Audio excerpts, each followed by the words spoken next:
we have so many people who thought they knew how Reebok began. During a World War, you do the things, grim things. Nobody wants running shoes. You know, the group was broken up for national service, and you all came back at different times. You went to different times. If you wanted to be a fighter pilot, you know, you could go and do that. So it was tempting to be a fighter pilot. Oh yeah, that's a cool business card right there, isn't it? Absolutely. Fighter pilot. The world changed, and the north of England, the Industrial Revolution, it all changed. What we did when we went to college, though, we made a lot of contacts, and that was so useful. You know, they thought we were mad. They thought we were crazy. You're setting up a business. You're doing it. So they were just so willing to help. I guess you were lucky in a way that your brother had a very different skill set to you, right? And a different focus. Absolutely, and we were lucky. So you and your brother set up Mercury Sports Footwear. After 18 months, you realise you can't trademark the name, so you come up with a new name, Reebok, that you can trademark, which, by the way, is a big lesson for people today that isn't focused on enough. A lot of people come up with a name around the kitchen table, launch it, only to realise they can't get the trademark on it. And I would go in there and say, look, I've got my Reebok shoes, and this says, yeah, they're very nice shoes, but who's Reebok? We're selling more than Nike and Adidas. I don't think people realise that. I don't think people. That's unbelievable. So we're 5 million pairs every month. But what happened? So you quit? Did you literally? You say I'm. Did you hand the reins over to someone else? What was the actual kind of action you took? As you grow, so people take places. People come in and do different jobs. For me, I decided it was time to get away from just being an ambassador. You know, when we were small, we used to get legal letters for different this, different that. Even Adidas sent us a letter 4 years into business. Welcome, Joe, to the podcast. It's great to have you here. I wonder if we could kick off the podcast by you kindly telling the audience a little bit about you, as if you need an introduction as the founder of Reebok. Tell me, Joe, what's your story? What's my story? Well, thank you, Simon. Thank you for asking. My story starts a long way back. The Foster family. You know, that is the story, really. The reason that I wrote this down is because we have so many people who thought they knew how Reebok began. But Reebok began with my grandfather, 1895. And his grandfather, which oddly enough, he used to visit to learn his trade, cobbling. He was a cobbler, but he repaired cricket boots as well. And cricket boots had spikes in the bottom. And my grandfather obviously asked him, why have they got spikes in the bottom, Granddad? And Granddad obviously replied, to give the cricketers grip. When the ball in the field gives them grip. Well, my grandfather was part of the local athletics club, Bolton Primrose Harriers. And he was an average runner, just about midfield on most of the events. But he thought, well, if I could put spikes in the bottom of a pair of shoes, maybe I would be a bit faster and I wouldn't slip. Because in those days, if they were not on grass, they were on cinder tracks.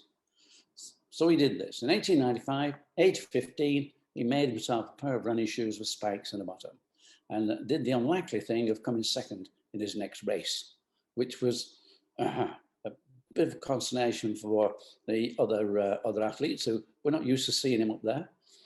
That was the beginning of his business. And his business really in the year 1900. He had a business just being a cobbler and also making running shoes. And it's amazing. We do a photograph somewhere of the front of his place on Dean Road in Bolton. And it's just the whole front of the building is covered with advertising his cobbling business and advertising his athletic shoe business. That's quite incredible. But by 1904, he had 3 world records from a guy named Al Shrub, which made you sort of understand the fact that he knew how to promote his product. And so he needed people like Al Shrub. And during that first decade, yes, he not only had 3 world records, he also had gold medals from Olympians. But of course, the second decade of the 20th century, we have World War I. Really no place for an athletic shoe business. So he was repairing army boots. And we do have the story, which is told to me by my father. By that time, father was working in the business, that they were in the backyard of the workshop, scrubbing mud off the boots that were coming back from Flanders to be repaired. And really, whilst it was mud, there was so much blood in there that it was turning red. So rather gruesome, but It's a fascinating bit of history, though. I mean, I think the different elements of winning a war sometimes are very top line, like decisions politicians made, and it's not talked about enough. The entrepreneurs that did things like you just described to make sure that the army boots were operational for the people that needed them. I mean, it's kind of an interesting thing, isn't it? It is in a way, and it's one of those things. One of the side stories to the whole sort of adventure. What was a shoemaker's business like? Well, during a World War, you do the things, grim things. Nobody wants running shoes. So they were repairing army boots. And of course, it took until the 1920s. By that time, people had got back. People were starting running again, doing athletics. And in those days, it was track and field mainly, or some cross country, that sort of thing. And but we have from grandfather's day a replica of his a letterhead that they produced, and on this letterhead, apart from the fact that we have 96 football teams, rugby teams, and it's difficult to find one. I know only Tottenham Hotspur are actually not listed on it. Apart from that, Man City, Man United, Arsenal, Chelsea, Everton, you name it, all these teams, 90 odd teams, Rangers, Celtic, he was supplying them, and I sometimes wonder even today, so what happened to that business that he had? But he was supplying them. Apart from, on this letterhead also, that he supplied all the athletes at the Antwerp Olympic Games in 1920, which is quite an event. The 20s, that was his Belle Epoque era. And through the 20s, in, I think it was 1924, Eric Liddell and Harold Abrahams, they won gold medals. And in 1928, Lord Burleigh won a gold medal. And those three are in Chariots of Fire. They're the people that actually wore Joe Foster's shoes, my grandfather's shoes, to win their gold medals. And then later, they were the people that were part of, the important part of the Chariots of Fire. Amazing. Sorry? No, I'm sorry, I didn't mean to interrupt you. I was just saying it's amazing to understand the history. And I think also for a lot of my listeners, they might be surprised that Reebok is a British brand. I think a lot of people do think it's an American brand, or they do think it's a German brand, right? I think it's the history you're describing here of the original origins of, I guess, your family's business. I think for a lot of people will be it's fascinating. So I didn't want to interrupt you, but I was just saying, wow, really. Well, that was it, because grandfather, his business was J.W. Foster and Sons. And by that time, of course, he had two sons, and that was my father and uncle. But my grandfather was to die in 1933, and I wasn't born until 1935. So apart from not knowing him, I was actually born on his birthday.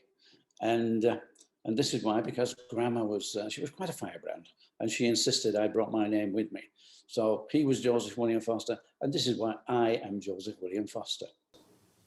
Wow, that's also amazing. I kind of want to ask, was it a natural birth, or did they say, right, you've got to be born today? This would be really good. This would be good karma. Like, was it a natural birth? As far as I know, I was there at the time, but not too conscious about what was going on. Oh, yeah, it wasn't your decision, you mean? The only thing I do know that Mother used to tell me time and time and time again, it actually snowed on my birthday, the 18th of May, 1935. Wow, May 19th of May, yes. It was snowing in May. People say global warming. It was happening back then, wasn't it? I mean, May in England should not be snowing. No. So global warming's been a problem for a while then. So yeah, I'm not sure. That's amazing. But so you're born into this entrepreneurial family. Do you think being born into this entrepreneurial family led to what happened? Do you think if you'd been born into a family that wasn't entrepreneurial, I mean, of course, it's hard to predict. Do you think that being around entrepreneurs made you an entrepreneur?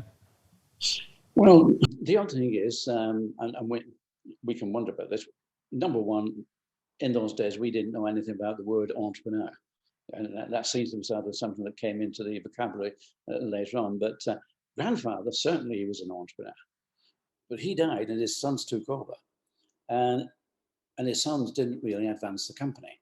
They took over. But then again, they just didn't get on. There were 6 years between them, and father and uncle just did not get on together. My uncle, he actually did the hand-sewn shoes. These were the turn shoes, where the shoes turned inside out and they're hand-sewn together with the sort of the inner sole and outer. They turn back, and then the outer sole is put on with the spikes in. And that is machine sewn, but really those are hand sewn shoes. That's what that was grandfather's shoe, and he knew that. Father, the one thing he did do was to recognise the fact that we needed something a little cheaper, that it was very expensive hand sewing shoes. So he did develop a machine sewn similar shoe with spikes in the bottom. And so my father on that side of the business, and my uncle Bill ran the other side of the business. And this in itself was a division. They had their own bookkeeping. They looked after, but they never spoke. In fact, it was my grandmother who really kept them together. Grandma sort of kept them working. And it was only when she died that then not only did they not speak to each other, they were more likely to have a fight, which was very odd for Jeff and myself. We didn't realize this. But before then, I joined the company when I was 17. We'd gone through World War II, mind you. I was born in 35. In 4 years, we had World War II. So all the lights were out. You know, we're in the blackout. It's so different. We had double summertime, so it was light till about 11 o'clock at night. Things were so different. And when I'm 10, this changes. They put the lights back on again. Wow, a different world. And it's in a different world now. But, you know, but when you're a youngster, up to 10 years, you know, that's normal life. You know, no different. Everybody lives like this. This is what we do.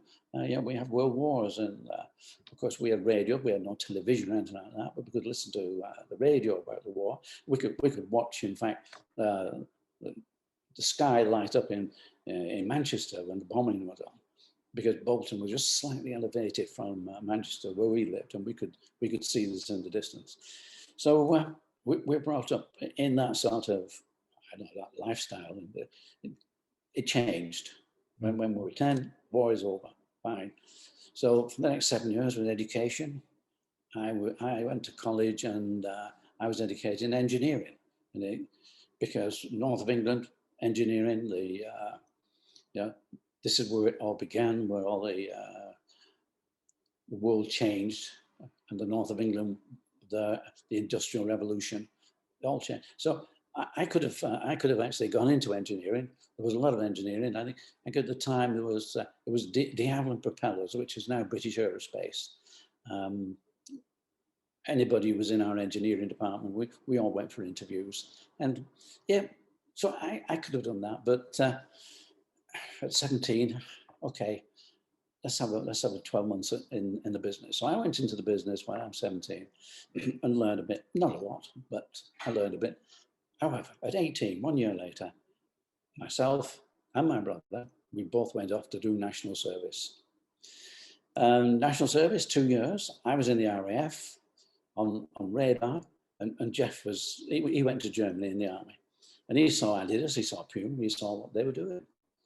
And I spent 2 years in the RAF, 12 months of which I played badminton. I was fairly handy at playing badminton in those days, so and they loved sport in the forces. So I was off playing badminton for 12 months of my 2 years. Anyway, we come back to Foster's, and life's changed.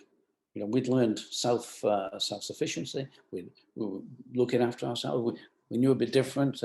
Mother had not been doing the washing. She'd not been looking after us, making the meals. We got that independence. And when Jeff and I came back, we're looking at the company, and we're seeing a company that's lost in the 1930s. It's still making the same shoes. They'd not moved on. And father and uncle, they just did their own thing. And like I say, apart from the occasional shouting at each other, they would prefer to fight or not even speak. It was a very odd situation. Do you think that's why the business wasn't working? Was it the lack of communication through the founders, or wasn't innovating correctly, or what do you think was the issue? Just wanting people to learn. A lot of people who are listening to this podcast also have businesses that maybe aren't working. So is there any lessons you took from that? Well, I mean, the other thing is, we can make a comparison with Adidas and Rudy Dassler. Rudy went off because they just feuded all the time. And so Rudy went off to set up his company, Puma. Maybe families, it's difficult to get on together. But, I have reflected on this in later years, and I sometimes think that they went through 2 world wars. And with this small interlude in the 20s, they had the 2 world wars to put up with. I just wonder by the time that those world wars ended in the 50s, whether they'd lost the initiative, the feel, the ability to then pick up a business and make it grow. Did they go to war? Did they actually go to the battlefield, or were they able to still work in the business? I mean, you mentioned they were cleaning army boots. That sounds like a reason to stay, right? They had what was their role in the war? Well, that's what happened in the war. They became reserve people who they were working at a job that was essential, apparently. So no, they were not called up to go to war. The business shut down at that point. I love history, so I'm always interested, like the process. Did the business actually shut down, or did the government pay them to fix these shoes? Well, the government paid them. Yes, it was a business, and also it was a bit of a sideline. I know my father went into making sandals because you couldn't get hold of many materials, but sandals didn't require an awful lot of leather, so they made, and that was quite a nice income. And apart from that, of course, during the war, we had coupons, clothing coupons, and that became a business. A lot of people were occupied in that, but trading coupons, I think it was a black market, they used to call it, but it was something that everybody was involved in, and I know very well that they were involved in it in the company. But everybody seemed to be. It's like, how do you make your money? How do you get this? How did you get petrol? Well, you had to have coupons. Where do you get your coupons from? Well, and so it goes. So it was quite a business in those days, and I think later, just after the war, I think the black market kept on for quite some while. I know we were often sort of going places, picking stuff up, and until all this sort of drifted away and life got back down to normal. So I just wonder if my Uncle Bill and father, they got themselves into something else. This is how you make a living. Right. It had taken away that sort of concentration on wearing athletics. We're running shoes. And as I say, I think by the time things got down to normal, and it was probably too late for that. Because I know that being an entrepreneur, I think today, how on earth did we set up that company? How on earth did we do what we did? And you have to be young. I think being an entrepreneur is a young man's job.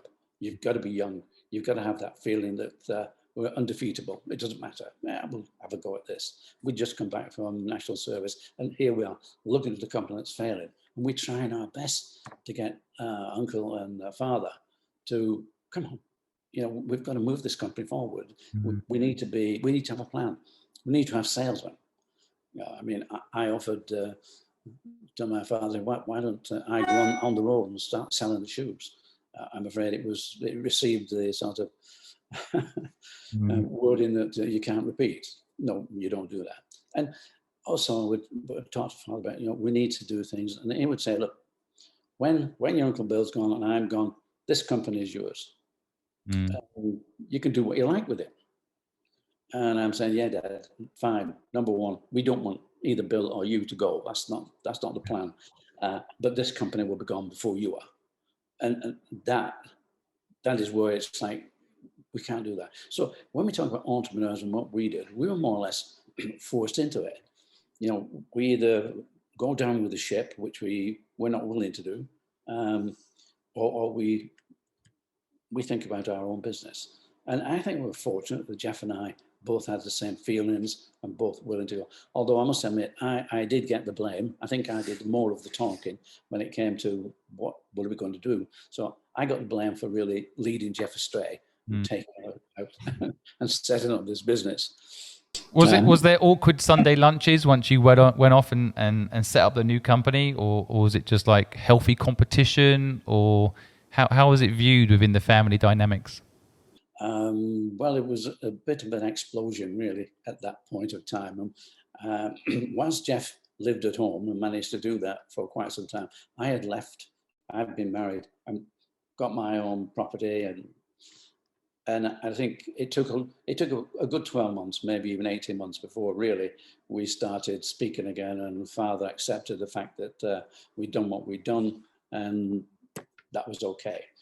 It really healed much more, because 18 months after we had left the company, we left the company in 1958, and 18 months after, my uncle died. So when he died, that side of the business ended. And the reason it ended is that you've probably heard of Norman Walsh. Norman Walsh, he has a small business in Bolton, had a small business. Unfortunately, Norman passed away quite some time ago, but the business continued. But he was doing the hand sewing for Uncle Bill. So when he left, the hand sewing went. Father saw that as sort of the end of the business, because whilst he had some machines and stuff and a good business, yeah, he didn't really have. I don't think he had the will then to keep it going. So he closed the business and set up a small sports shop. And in fact, it took a while, but we did actually buy the J.W. Foster business. When I say we bought it, there wasn't really much money passed over, because once my father had died, my mother didn't want to continue the business as a sports shop. So she just said, "Come on, boys, it's yours." Mm. That legacy is also interesting, isn't it? I feel like that generation. I see it. I spent quite a lot of time in China, and what I always saw, because there's kind of new rich in China, new success stories. Whenever you talk to anybody really successful in China, there's always this kind of like, my son or my daughter, if you're lucky, but mainly my son because of one-child policy, is going to take over my business. It's almost like there's no choice for that child, right. And so I feel like you were part of that era in England, right? There was definitely almost an expectation, like you said. Father would say, "When I'm gone, this business is yours." Sort of like no choice, almost. Well, I think a lot of business were inherited in those days, yes, and I think we were part of that.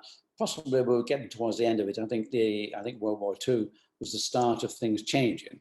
But it took a while to change, because I think we still had rationing and all sorts of things for 2 or 3 years after the war finished. So, the effects of the war lingered for quite some time. It certainly was still there when we left the business in 1958. I think at that time we probably still had rationing, or it was just really? finished. 1958. Wow.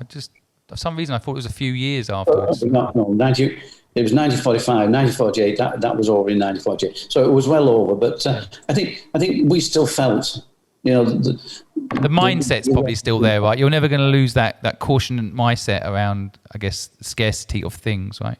Yeah, we were still sort of looking at life, and everything was old in the factory. In fact, when we moved, we bought second-hand machinery, and we bought it for something like £25.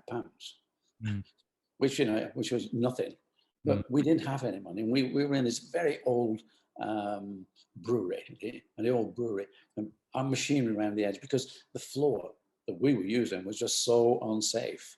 So things haven't moved on that much. It's interesting. I think history in a way repeats itself, doesn't it? You're talking there about, like, the way you put it, it's fascinating to me. It's like you buy secondhand material, right? £25.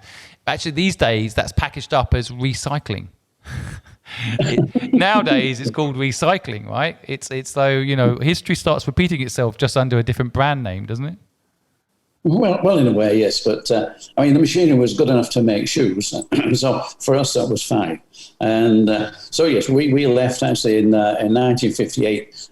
We'd been to college, learning about footwear, and what we did when we went to college, though, we made a lot of contacts, and that was so useful, because in the J.W. Foster business, we knew what was going on the floor there. We knew where to get those materials from, but we wanted to move forward. And we went to college in Rossendale, made a lot of acquaintances, people who were involved in footwear. So if we wanted anything different, if we wanted using everything we wanted, We could just ask now a friend. And the teachers there were so brilliant. They thought we were mad. They thought we were crazy. You're setting up a business. You're doing it. So they were just so willing to help. And in fact, Jeff, we set up a business, and for 12 months, Jeff used to go 1 day a week to learn more about pattern cutting, last making, to learn the techniques of footwear. And I would look after the rest, because that was Jeff's thing, was the factory. He loved the factory, and I think that we look at father and uncle; they just couldn't get on together. We got on great. We never had a row. We didn't even have any harsh words at all. Wow. Jeff was looking after the factory, and he said, "You look after everything else." So that's me. I think sales and everything. So much learnings there for my listeners. I think the partnerships that work best is when you do have a close relationship, but you have very separate job roles and you respect each other's ability to go and do those job roles. I think that's key to a good co-founder relationship. And a lot of people don't think about that. They think about just getting on with the person and they duplicate skills, for example. But I guess you were lucky in a way that your brother had a very different skill set to you, right? And a different focus. Absolutely, and we were lucky.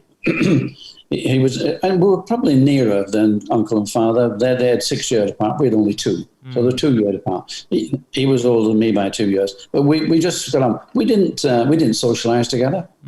We'd separate social lives totally. But when it came to work, we worked together very well. He was 2 years older than you, but was still at home. You left, married, and had a house. It feels like. How come? How come? Yes. Well, I suppose I met the girl I was going to marry. Yeah. let me record this back into the fact that you know, when we were younger, you're part of a social group, and we used to go to the local dances and whatever, and you meet people. So you got a nice big social group. But when we all got to the age of 18 to 21, suddenly these guys are going, somebody goes away, leaves the group. And this group is changing. And when you come back after 2 years, you come back and you're thinking, what's happened to the guys? Well, the guys who've gone before you, they'd come back. And, this social group wasn't there anymore. So they seem to pick up with one of the girls and they get married.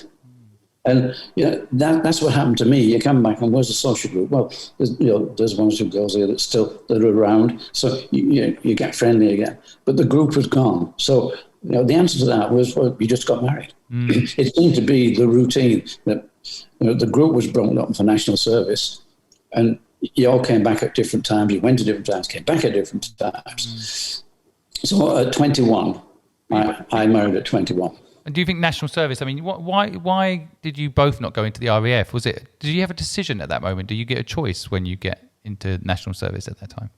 You could put down what choice you had, but somebody else decided for you. It wasn't a question that you're just, what you want to do, you would do. No. And they put me in the RAF, they put Jeff in the army. Do you think that shaped you as a business person? Do you think being in the RAF gave you extra? I think that I think national service. We were both in the Scouts movement, because during the war that was part of your social life. We were both in the Scouts movement, and you'd go camping. And our Scout master was a pretty strict guy. He taught us things. It wasn't just going there for a bit of a social evening and doing things. No, we really tight. We did adventures and we went camping. We did all those things. So we'd learned a lot to be self-sufficient. Then you go into the forces, and that just does again the discipline.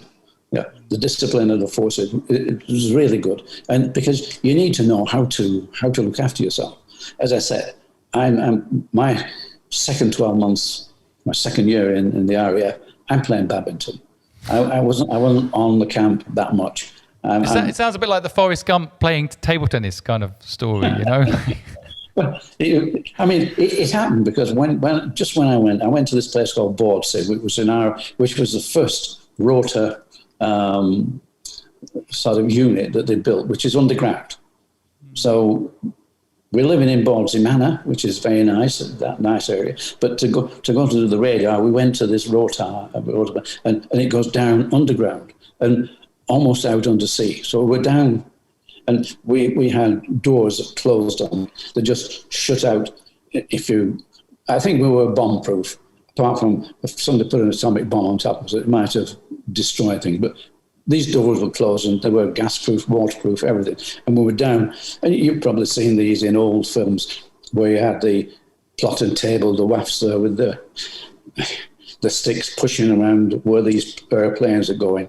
And the cabins, the control cabins, were just elevated and around this table. So that was the radar operation. And this was absolutely new. When I first went, we went to a place, and it was called Trinity Heath, and it was on the ground in a wooden hut, freezing in the middle of winter, because we arrived all with our great coats on, watching these screens go round and just a little strobe coming up.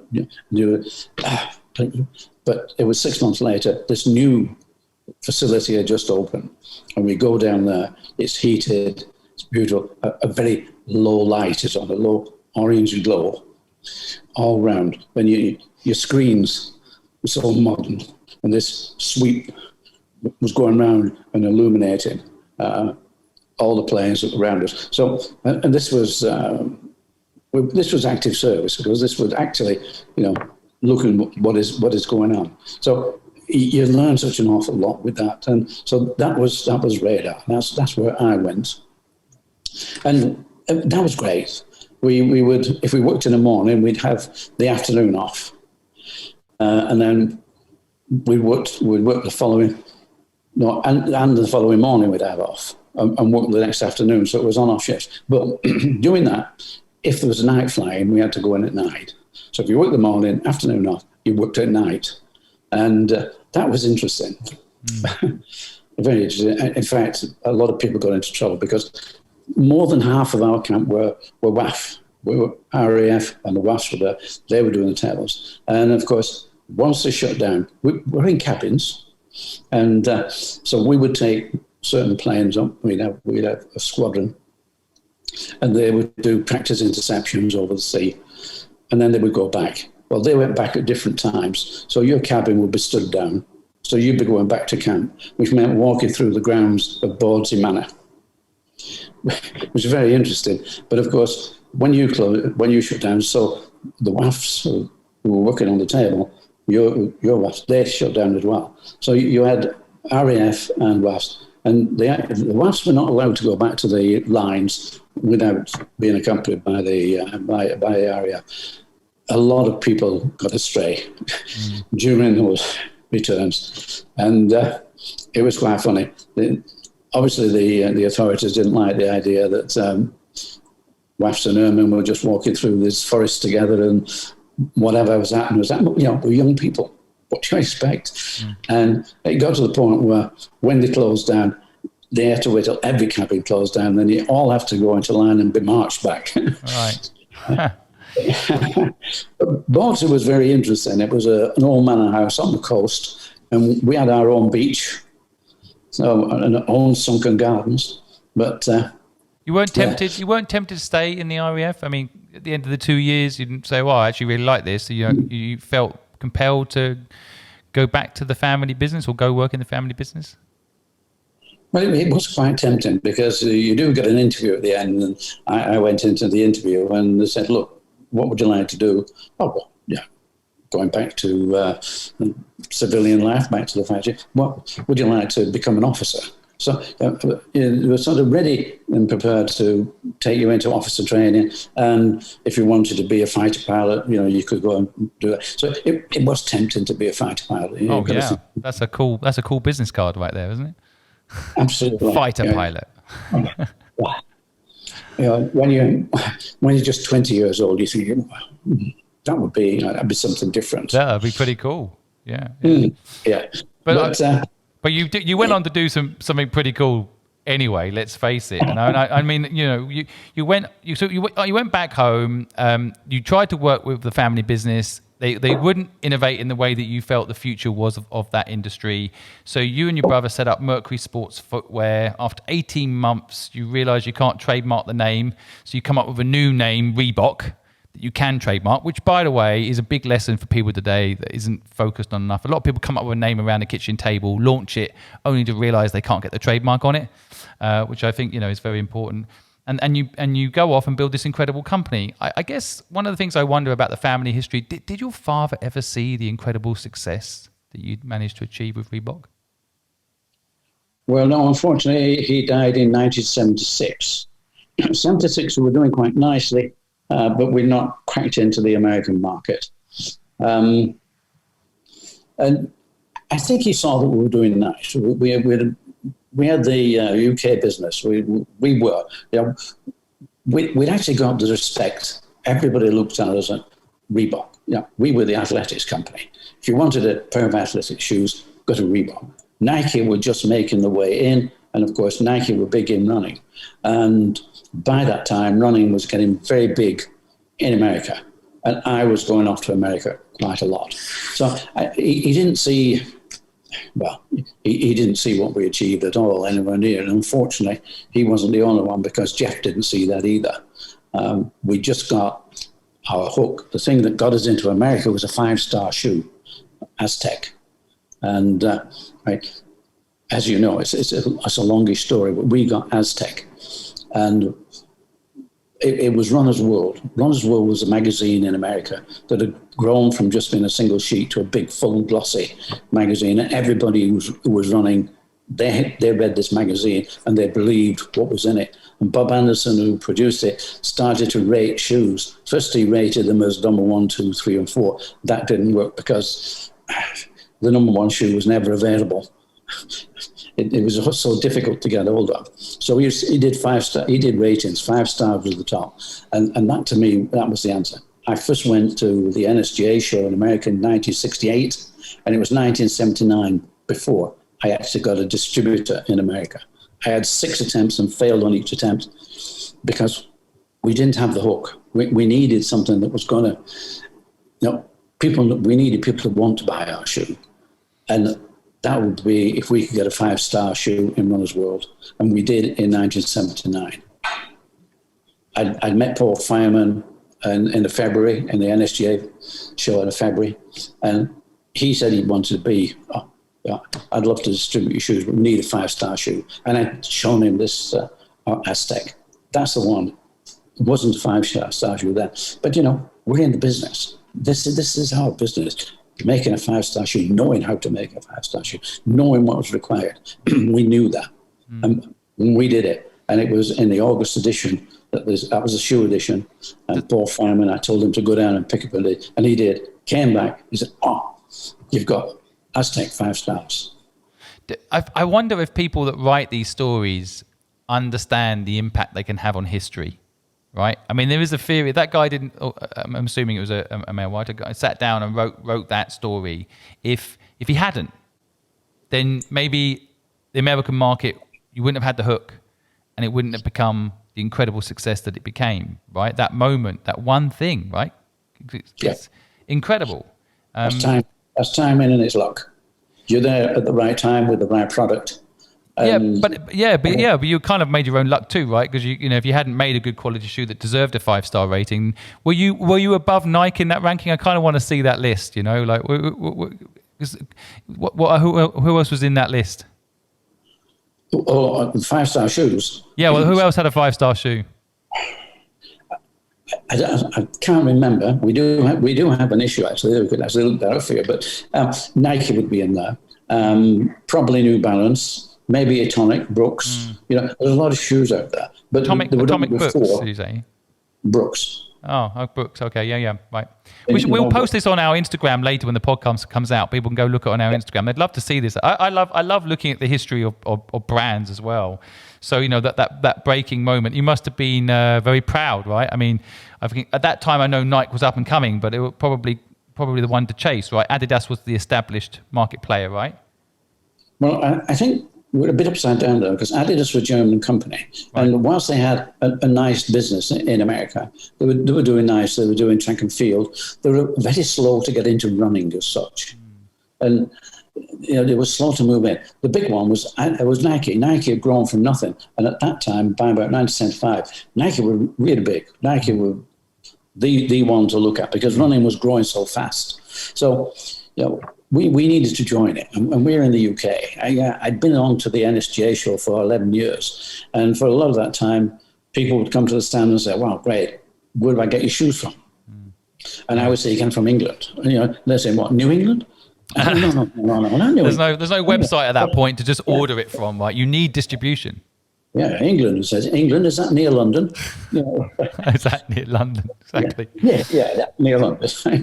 So, but this was the thing. We to get to the consumer, we needed the pull, and that pull we needed that hook, something that drew people in, and that was having a 5-star shoe.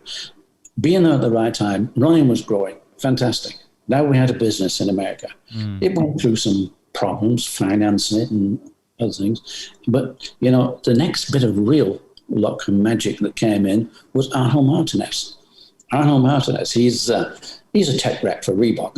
Our running is growing nicely, and Arnold's the tech rep, and he's down in Los Angeles. And this is his wife, Frankie, is coming home really full of what she's doing with a girlfriend, mate. And Arnold says, "What's this?" And it's aerobics.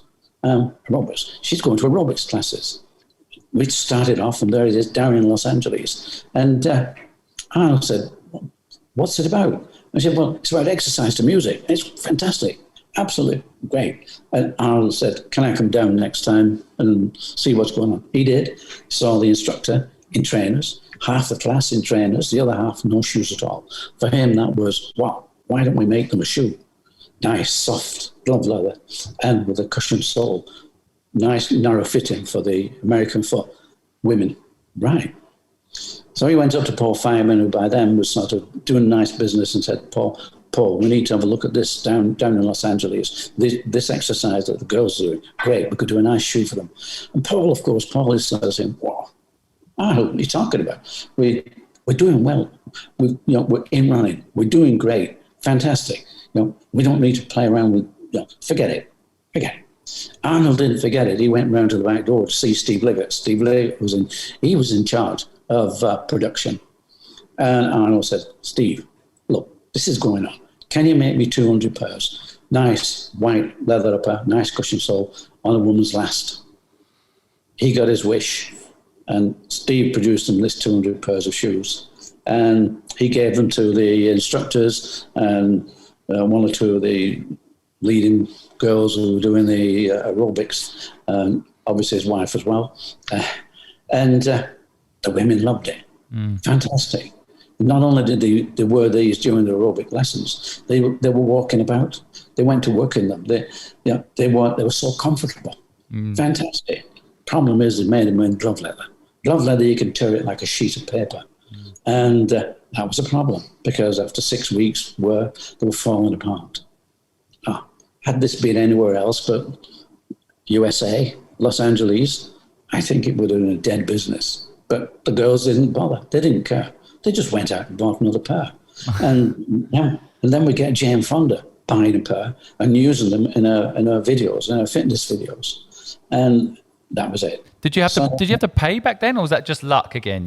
Jane Fonda decides to wear them because they're cool, or Jane Fonda just chose to wear them. You're often credited in the marketing world, because I come from a marketing world. Your organisation, I think, is credited with kind of the first influencer marketing campaigns, because you work with athletes in the early days, right? And then later with things like this Jane Fonda example. I mean, this is now it's very popular influencer marketing. It's like common marketing terminology, but you were pioneering in it, really. Yeah, again, like entrepreneur, influencer was not a word when we started. Right. It was just someone that had a lot of people following or interested in what they're doing. That's right. My grandfather knew all about influencing. Yeah, he gave the shoes to the right people, and he gave the shoes to newspaper columnists. And somebody wrote the column for the Athletics Review I think it was called The Sportsman, the paper.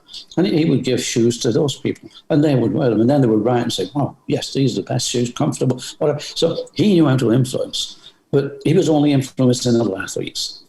By the time we came to the business in 1958, 1960, Adidas had sewn up the football business because, again, they were influencing. You could see the kids on the street wearing replica T-shirts and had the replica trainers. Mm-hmm. So influencing has been there for a long while. And in those early days, you didn't pay. We didn't pay Jane Fonda to wear our shoes or any of the girls that were leading the classes. Amazing. No.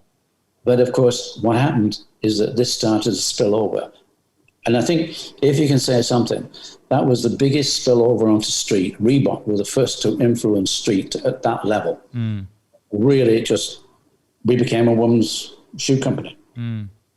People knew Nike, people knew Adidas, but they knew them as male, sweaty. Mm. That was, this wasn't it. This was for women. Mm. Interesting. Wow. Yeah. Finding that niche and expanding outwards. I mean, at this point, you're also not just doing shoes, right? Because I remember, my parents, they had like the Reebok stepper, so it was shoes and the stepper. They kind of combined, right?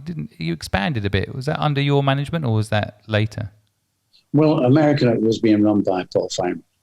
It was up to Paul Feynman. We came to, as far as I was concerned, there was no room really for somebody from England to go and start trying to run the American market. Mm. Paul Feynman, he'd been on the market with Boston Camp and he knew quite a bit about that. And it was, Paul, you look after America because America's going to be our influencer. Mm. So apart from innocent people, it was the American market that I wanted to influence the rest of the world. When I was going to the NSGA shop, I would get on a plane and there would be 20, 30 other shop owners, manufacturers were on that same plane going to America. They're all going to the NSGA show. And you take that around the world from every country. They were going to the NSGA show. So this was a big influence, and it still is. What happens in America goes elsewhere. A lot of the technology in America now, we know it. You just need to look at the big companies and where are they coming from. Mm. They're really the influencer from. So America influences the world. And I knew that at the time. And so you look after America, Paul. Paul didn't like traveling anyway. He wanted a big travel. You look after that and I'll look after the rest of the world. And that's what we did. So a lot of the influences came from people like Arnold Martinez. And then, in fact, we had a designer that when Jeff died, unfortunately, right at the beginning, I had to bring a designer in from Barter. Well, he came from Barter. And at that time, I said, well, look, Paul, rather than staying here designing, you go over to America. So we'll set up the design so it's nearer to where the big market is. Not much point in everything coming around the UK going to America. No, let's short circuit that. Put everything in America. So all the design went to America at that point. And the rest, what I became then is looking after growing the distribution in the rest of the world. And it was up to the guys in America to grow America. So that was what we were doing. And Paul did a great job. Mm. That's an interesting strategy, again, for people listening. I still think that's a very modern, correct strategy. I think I've seen, for example, I lived in Hong Kong for a while. People would try and set up Hong Kong. They'd send an American person to set up in China. Didn't work. And the ones that did work, I mean, Uber, for example, set up in China. It didn't work because they sent their American team from Silicon Valley to China. They had a competitor that was a Chinese team, and they did really well. In the end, Uber had to close in China. So I still think this is relevant. This knowledge you're sharing here to me is very, very, actually very interesting. That sometimes some things in business change and some things don't. Having a local partner is still a magic formula for making a market you don't understand work, right? Well, I used to argue this with our guys, and I know that Nike used to send the same thing. They used to send people abroad. They used to send the Americans in. Great, they thought they knew it because they were just replicating America. Yeah. Well, it's the influence you need to replicate. Yes, exactly. Yeah, good insight. That's true. Influence, and the influence is local. Mm. So acting local, you can think global, but acting local is very important. Yeah, and the mindset is different. The food is different. Even in China, for example, they read back to front. It's literally understanding these nuances that can make you connect to culture. Yeah, I mean, it doesn't mean that every American sort of takes America with him. No. Yeah, I mean, there are exceptions to this rule. I mean, there are people that go there and localize, but the point is localize, right? But did you think you'd missed out when you saw, Nike started in America, you started in the UK. So I guess there's an argument that, you were actually at the forefront too. You could have been Nike. So in 1975, they're rocking. 1979, you're not quite there yet. You're almost in America. Then you get this 5-star rating. But, you must have felt maybe you'd missed the boat, did you? Well, I knew that we had to get in there, and it took 11 years to do it. But I knew, if we were fortunate enough, we would get in before the footwear craze or the running craze sort of leveled off, and we did. We got in there. But yes, the answer to it was finding the hook. I used to travel in the UK, and in those early days, I'd been telling my father we need to have representatives, we need to do this. So eventually, I got into my car and I'm driving about selling my shoes, and I'm calling on sports shops. Those days, you'd got 3 or 4 sports shops in reasonable sized towns. And they were nearly all ex-footballers. And I would go in there and say, look, I've got my Reebok shoes. And this says, yeah, they're very nice shoes. But who's Reebok? And I said, well, we're this. We were known by athletes, but we're not known by the retail trade. And you'd say, well, look, I've got Adidas and then I've got Dunlop. Why do I need Reebok?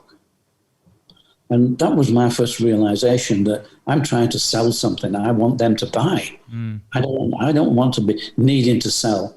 I need them to want to buy. And that's the difference between a push and a pull. And it's getting the people to want. So I had to get them into that position. And in the UK, we did that by going direct to the athletes. Luckily, the 3A's, Amateur Athletic Association, produced a manual which had 200-300 names of secretaries of every club in the country, which gave me the opening. I could write to all these people and give them a small discount, ask them if they wanted to be an agent or anybody in the club, and I got over 150 agents. So our business was then direct to our consumer. And it was then that the sports stores, the ones that were in the know, they would pick up the phone and say, you're selling direct to our athletic club. And I say, yes. And they say, well, look, I'll stop your shoes if you stop selling to the athletic clubs. And I said, well, you can buy my shoes at wholesale. The athletic clubs, they only get a small discount, 15%. But if you want to sell my shoes, fine. You will get wholesale prices, but I'm not stopping selling the shoes direct to the agent. And about 90% of the shops accepted that. Wow, that's amazing, right? Because in a way, you're their competition. Yes. Yeah. That's an interesting negotiation. I think this is another lesson for people listening. You've kind of done an interesting, who needs who, right? Who needs who? That's an interesting dynamic when it comes to selling. You created a dynamic where they need you more than you need them. Well, that was it. Because as far as I was concerned, we had this discussion. I said, look, I mean, these days, mail order, yeah, that's great. Everybody buys now through the mail. It's now got, in those days, they didn't, because sizes in particular were difficult. Return postage, nobody wanted that hassle. So, and then I would talk to the retailer and say, you're in a better place than I am. You have a store, and I'm quite happy to promote you as one of our distributors. Not a problem. Because people can call in, try the shoe on, and there you go. Brilliant. And even you can give them a 15% discount. You can do as well as I can do. So the conversations went along that way. And I said most of them agreed with me that, yes, they could do that. And, we developed our business then. And that was finding a hook, finding a reason. We need to give them a reason to buy my Reebok. They were not going to just take Reebok and put them on the shelf and say, look, we've got this new brand. So that star rating kicked it all in. That was it. Everyone wanted the 5-star shoe, right? Everybody. Well, once you get a 5-star shoe, yes. I mean, when it was just the initial number one shoe, no one did. Phil Knight. Well, Phil Knight was bringing these in from Japan, from Onitsuka, and they couldn't just build a business all overnight. They couldn't supply them with 1 million pairs of shoes because, you've got 400 million people in America and probably 20, 30 million would take it up running. So you could get orders for anything up to 5 million. All of a sudden, you're number one. 5 million people want your shoe. How do you do that? You don't. And so we had to change Bob Anderson had to change Runner's World to a star rating. That way, there's 4 people that makes total sense. Yeah, it's easier for people to understand. I'm conscious of time because I know you've got other things to do, and I really want to. There's a couple of things I really want to get for the listeners before we have to let you go. I wonder. We all know the headlines. If you type in Reebok right now, you get the kind of story of Adidas buying Reebok and for billions and all that. You left before that, but you stayed involved in the company. Tell us a little bit about that experience. What actually exactly happened there? Well, I didn't stay in Bolton. I decided I would take a nice time off and went to Tenerife, where it's sun shines, it's beautiful and warm, and I can relax. But it's the company at that time. When I left at the end of 1989, we were doing about just short of 4 billion, and we'd gone from 0 to 4 billion. 4 billion turnover in 1979. When I left in 1989. Oh, 1989. Okay, 1989. Yeah. 4 billion turnover. Yeah. Unbelievable. We were number one company. You're number one. Selling more than Nike. We were selling more than Nike and Adidas. I don't think people realise that. That's unbelievable. Yep, we were the number one company. That is unbelievable.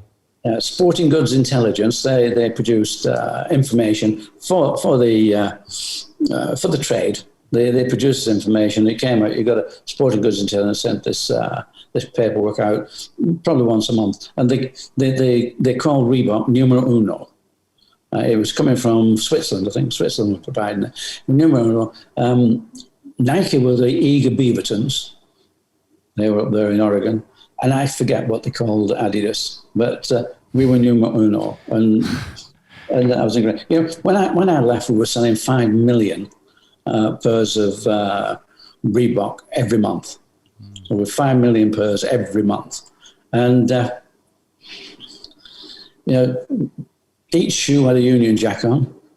The box was a Union Jack, so we were actually selling 15 million Union Jacks around the world every month. Unbelievable. The Queen should have been endorsing this product at this point, by the way. Did she ever wear them? We supplied royal family. We supplied Princess Diana. We supplied Harry and Wills with shoes as well when we were kids. We were supplying royal families. And as far as Monaco, we were at Monaco with all the stars because this had become the Hollywood event. And we were doing the Princess Grace tennis memorial tournament, the tennis tournament, and all the stars would come. Frank Sinatra, he came along. We had Charlton Heston, Roger Moore, Sean Connery. They were all part of this, and so many names. Jane Seymour. They were all part. So it was quite an incredible sort of situation to be in. But you're thinking, well, half of my life I'm spending at 35,000 feet now. I'm going to wherever I'm putting down. I'm picked up by a limousine.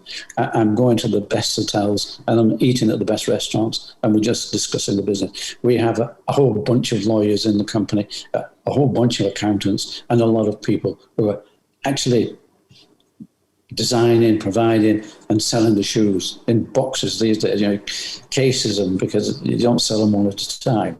I used to sell one at a time. But so for me, the challenge had gone at that point. It was like, what's the point? I'm just waving a flag now. It's great. It's nice to meet all these people. This is fantastic. But, this isn't for me. So the challenge left for you. You felt like you had done it and you no longer felt the same challenge. Well, I felt there wasn't the challenge, and I also felt that the company had moved into a different sphere. It now needed different people. People who learn different skills. It needed different skills at that point. You still need the enthusiasm that I think sometimes it gets lost, and that is the culture. You need to have a winning culture, and when you have a winning culture, everybody's got a smile on their face. Everybody's enthused, and you like the people to be joining the company who want to work for the company. They want to become part of it, and it's just surprised. Only a couple of days ago. People do come out of the woodwork, and this guy came out of the woodwork 2 or 3 days ago, and he worked for Reebok for 20 years, and he worked on the product side, and it's amazing some of the stories that he has of what went on with the product. They had some bad times with product. In fact, I'm going to have a Zoom call with him next week because we're going to talk about some of the things that I don't even know about. There's a second book there, there's another book there, by the way. I mean, you've got Shoemaker now, which is an amazing book. Anyone that hasn't bought it should. The links are in the broadcast notes. But that's a second book, I think. You could do like the staff's point of view and the evolution, right? That would be a really interesting insight. I didn't mention to him that in what he's got there, there's probably another book. Because what happened, he was so interested in the brand that he collected products as he went. And one of the things that I didn't even know about, a retailer had gone bankrupt. And so that Reebok drew back all the shoes. And some of these are very old. Some of the stuff he'd had in stock for a long while. And one of them was Wild Runner. Wild Runner was made at the Bolton factory. And he didn't just get one. I think he had half a dozen pairs of these shoes. They're valuable at that point, aren't they? They're collector's items probably at that point. Probably now, but he's using them. He runs in them. He's still running in those Wild Runner shoes. And he's got lots of others. He has a poster from the J.W. Foster era, which was in the company somewhere. So he's got, in fact, he used to give lectures. Apparently over his 20s, he knew so much about the company. They used to ask him to tell everybody in the company about how did this happen. So I think that's going to be a very interesting conversation I have with him, and probably a very interesting future. I want to be a fly on the wall when you have that conversation. But what happened? So you quit? Did you literally? You say I'm. Did you hand the reins over to someone else? What was the actual kind of action you took? I mean, as you grow, so people take places. People come in and do different jobs. For me, I decided it was time to get away from just being an ambassador. I suppose I'm still an ambassador in many ways, but I needed to get off that treadmill. And so I just said, that's it, I'm retiring. And I went to Tenerife. But try as I might to retire, the history was in sometimes so young and so old that it's a bit like Hotel California with the Eagles. Yeah, I can check out, but you can never leave. Yeah, it's in your blood at that point, isn't it? It literally is a part of who you are. Well, for me, it was. I don't think my contribution was useful at that point. In fact, I think I've got more contribution now than I had then. The whole company, it was buzzing, it was growing, everything was happening. So how old were you at that point, by the way, just out of interest? How old were you when you? Just short of, I think it was coming to, I'd be 55, coming up to 55. That's young. I think that's young to retire, right? I mean, the idea of retiring at 55, I mean, that doesn't happen for most people. I mean, like I say, retiring was a different word. I suppose I did retire.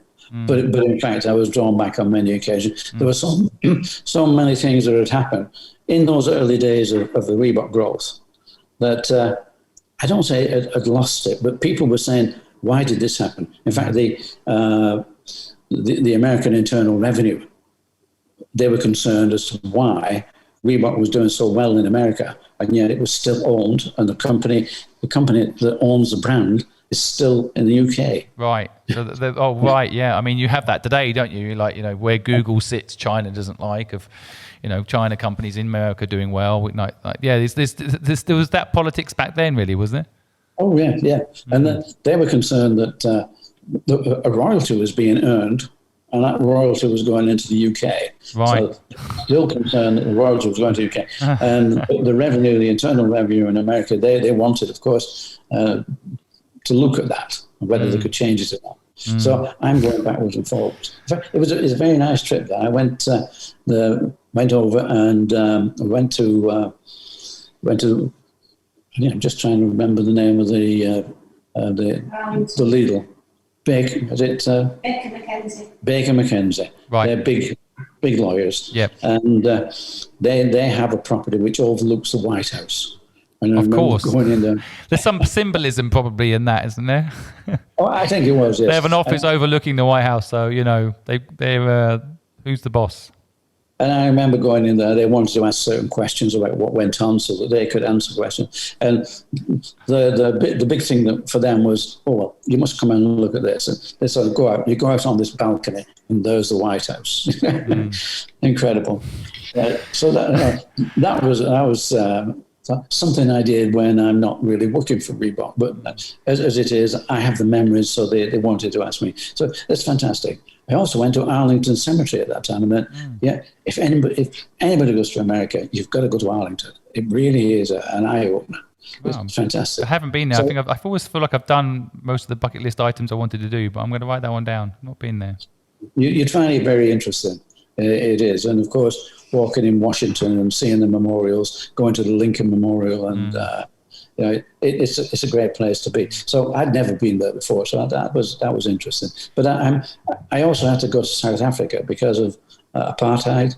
Reebok was selling there, and they decided to they'd have to pull out of South Africa. Oh wow! So, you had to stop working there, operating there. Yeah, because the distributor in it. We had a distributor there, and of course, when you go to America, Paul was saying to me, Joe, we just got to pull out to South Africa because there was so much going on politically at that time. Right. And I'm saying, but okay, we can pull out of South Africa, but the goods will still arrive in there. Somebody will sell. Yeah, you can't stop demand. There's always they'll just replicate it anyway as well. The other way is just copy goods. That's right. And shipping went up. One of our distributors would be buying more goods than he could sell, possibly purposely, and he'd be shipping on to South Africa. So this will happen. It was totally something you can do. Yeah, Reebok was a successful brand. So when it came to, and did they call it counterfeiting? When it came to counterfeiting, but there were Reebok shoes made in the Reebok factories. Yeah, they're just overruns that they didn't declare. Well, it's like the factories. You have a factory, and if you're a brand like Reebok, 1 month we will be selling 3 million, and maybe another month more, and then less. And the factories will just make a straight line. Yeah. So at one point they must have 2 million shoes sitting there because 1 month it's big, 1 month it's not, right? So.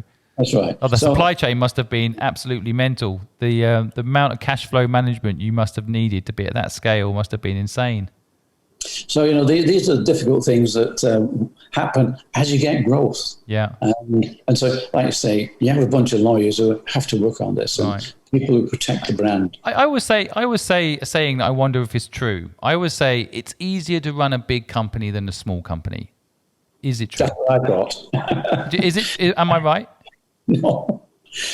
I saw that. I thought, when we were small, we used to get legal letters for different this, different that. Even Adidas sent us a letter 4 years into business, sort of saying that our 2 stripes and our T-bar, which was the original silhouette, that was infringing their 3 stripes. Yeah, and officially would think, and then after 5 minutes, a big smile comes on your face and think, Adidas. I love this. I love this about you. I love this point. You get a legal letter from Adidas and you're excited because they know you exist. That's the optimist and the ultimate reason I think why entrepreneurs are successful when you're optimistic about a legal letter coming from your competitor. So I love that about you. We pinned it on the wall for quite some years. It was there on the wall, but we just changed our silhouette, and as it happened, we come up with a better silhouette. We come up with these difficult moments just make you improve what you do, right? That's kind of I think the lesson there sometimes. I mean, you do. You've got the knowledge of, okay, so we have to change it. We wouldn't probably have chosen to change it, but when we change it, like the name, we get a better name. We change our silhouette, we get a better silhouette. Right. So I want my listeners to pick up on that point because sometimes people are having difficult times and they're never easy at the time, but there is a reason for it, right? It happens. It makes if you can get through it. What doesn't kill you makes you stronger, I guess, is the typical Instagram saying. But right, that's kind of it. Yeah, but the question that you came up with is it easier to run a big company than a small company? And referring to this, we thought, we get letters, we get problems, and you get threats, some sort of legal threats from time to time. I'm always visiting the lawyer to say, we've got to put up with this, we've got that. We had leathers which were leaking dye and stuff like that. And I thought, if we get big, We won't get that. We won't have, but we got big. We got more. But at least then you have a legal department, and you have you have an army of people that can solve those problems for you, right? That's my mindset around it. It's like, I mean, I've definitely have not had the size of company. That's why I'm asking, because my experience is limited to about 300 people. So I think, that's why I love having this podcast, is people with more experience than me. But it was just as hard to run a big company as a small company. Is that the truth? Well, even your lawyer, you've got a lawyer with a problem, and the lawyer then comes back with different variations of what you can do. You're still in the position of having to make a decision. Yeah, but if you've got the firepower, you can fight back. Right? I find I've only had a couple of legal experiences in my life, and I was tempted to talk about them now, and I'll probably get into trouble if I do. But I always found that the company that was coming after me always had like this never-ending pot of money. They're almost like they could take anything off you, because it's like playing poker. They've got a bigger pile, so they can pay more people for longer. It's like. I don't know, The Simpsons, and I've forgotten the name of the character, but he basically has lots of money. So he's always able to just like always threaten people, and they will always back down because they see it as a bottomless pit, right? Right. Yes. So these sort of challenges, even on design, on whatever you might call new techniques and technologies, there's always some sort of argument. We had that technology. Like, Nike had Air, and Air is free, but how can you, but they had that registered. So there's always always the technologies that are going to get questioned and whatever. But, in a way, there's some excitement about that. It's something that's part of the fun of it, right? If there's no problems, then it's boring, right? Maybe that's what happened there partly, was it? At 55, you're like, okay, there's no challenges that I'm needed to solve anymore. You fixed the sales and distribution. You've got the production. You built the brand. That's it. It's up and running, right? So, but I guess, I think the company sales value always fluctuates a little bit, but it was sold to Adidas for $3.8 billion. How much of that did you get? Well, I had sold before. Oh, so you sold the business when you retired?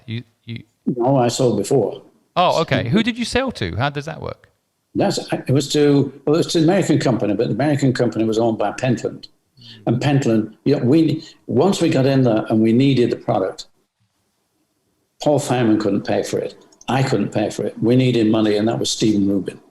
So I came to an arrangement, and they got the shares. They took over the company. Well, they took over the company. They weren't running the company, but they needed shares, and because we needed that flow of cash. As I say, we went from 9 million to 900 million in about 4 years. That takes a lot of cash. Oh, the cash flow, like we were saying earlier on that, mind-blowing. Do you know what I love about this point that I don't want the listeners to miss here? This is my take on what you've just described there. I feel like you were always about making Reebok successful. So if that was a thing that was needed for you to sell your shares and for this business to then go on and become Reebok, you were willing to do it. Yes. And I think this is so amazing, this insight that so many people miss. I think so many people think it's about the exit instead of building a legacy, right? Yeah, I think that is now. I think probably if I was setting up a company now, I would be thinking, well, you're going there, you do something good for whatever period, and you look for the exit because, Reebok is now, it's virtually impossible. It's difficult to do. Okay, some people are still doing it. Maybe James Dyson. I mean, he's grown a big company. He's not having a good time right now. But I hear you. Yeah, I mean, it's interesting, isn't it? I mean, the problem is as well when you get, like Richard Branson, you always get a bit vilified, don't you? That scale, you've made that much money if you still have businesses. Yes, but at least tell my audience you did okay, right? All your hard work, and I listened to the story. It's just incredible. Please tell me you did all right. I did all right. It wasn't just a one deal. It was a continuous. It was like, if we do this, then, we'll look after it. And that was fine. It's fine by me. The most important thing, though, for me was that, we've just got to this level. We just got brilliant. And Paul said to me, Joe, I know how to stop this. That was the demand. He said, but I don't know how to start it again. So we couldn't afford that. The thing we had to do was to make sure we met the demand. That means you have to have the cash there. You have to have it happen. And it did. it happened. And I've got, like I say, the thing is that, yes, I left the company. Yes, sort of, but they still come back. And I think now what is going to happen that hopefully the Adidas will pick the right company for Reebok. I hope they will do that when they're now selling it. And I hope we can now start to get that enthusiasm back and that spirit back. Come on, guys, because I know I interviewed you on another podcast and this came up, and I still feel it like I think you should buy the company. I will run it.